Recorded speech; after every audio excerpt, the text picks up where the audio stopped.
एक गांव में रंगैया मंगम्मा पति पत्नी रहते थे।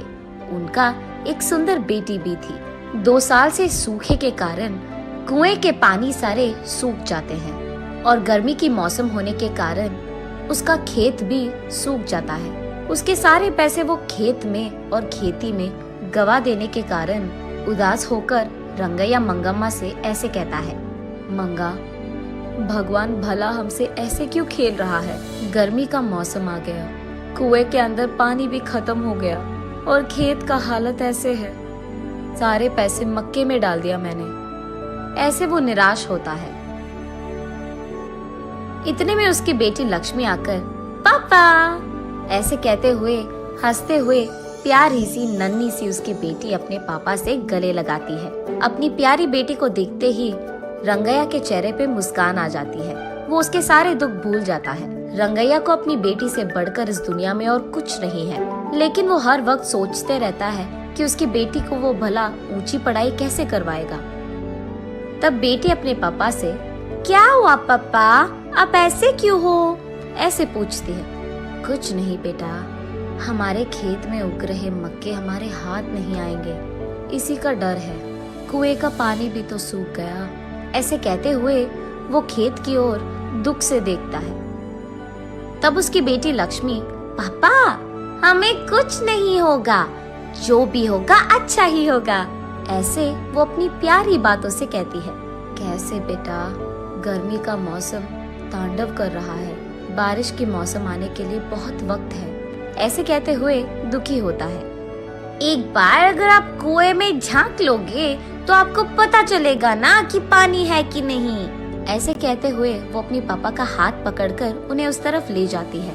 पानी नहीं है बेटा, ऐसे कहते हुए वो ऊपर उठता है। आप कुएं में तो झांको पापा, ऐसे कहती है लक्ष्मी। कहाँ बेटा, ऐसे कहते हुए वो कुएं में झांकता है। कुआं पूरा सूखा रहता है।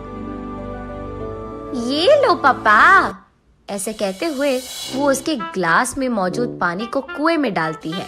बस अचानक कुएं में पूरा पानी भर जाता है। ये देख रंगैया की खुशी की कोई सीमा नहीं होती है। वो उसकी बेटी को उठाकर, तुम मेरी बेटी नहीं हो, इस घर की महालक्ष्मी हो, ऐसे उसकी तारीफ करता है। ऐसे वो उसके खेत में पानी डालकर अपनी खेत को बचाता है। लेकिन उसी समय गांव के कोई भी कुएं में पानी नहीं रहता है, और क्योंकि ये बात इधर उधर फैल चुकी है, गांव वाले सारे उसी कुएं के पास आकर पानी लेते थे। ये देख उस गांव का घमंडी जमींदार वहां आकर, क्यों रंगैया, क्या हो रहा है यहाँ? मेरे कुएं से पानी निकालकर तुम सारे गांव वाले ऐसे कैसे उसका इस्तेमाल कर रहे हो? ये मेरा खेत है और ये कुआं भी मेरा है।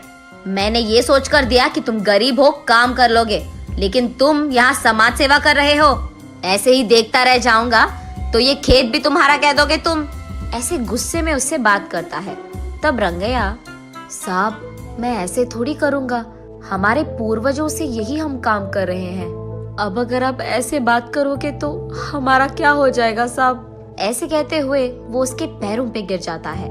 लेकिन घमंडी जमींदार कुछ भी करके उस जमीन को और कुएं को हासिल करने के लिए ऐसे कहता है, ये खेत मेरा है, जो करना है कर लो, निकला।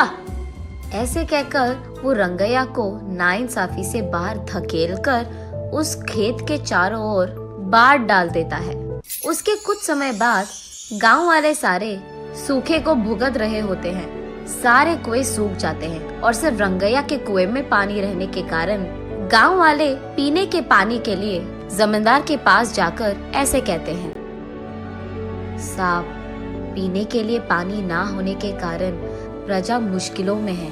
आप एहसान करके आपके कुएं का पानी हमको अगर दे सके तो, ऐसे विनती करते हैं। क्या पानी चाहिए? पानी तुम्हारे पूर्वजों की कुआं है कि तुम ऐसे पानी मांग रहे हो? पानी नहीं दूंगा, निकला। ऐसे उन लोगों को भी धकेल देता है।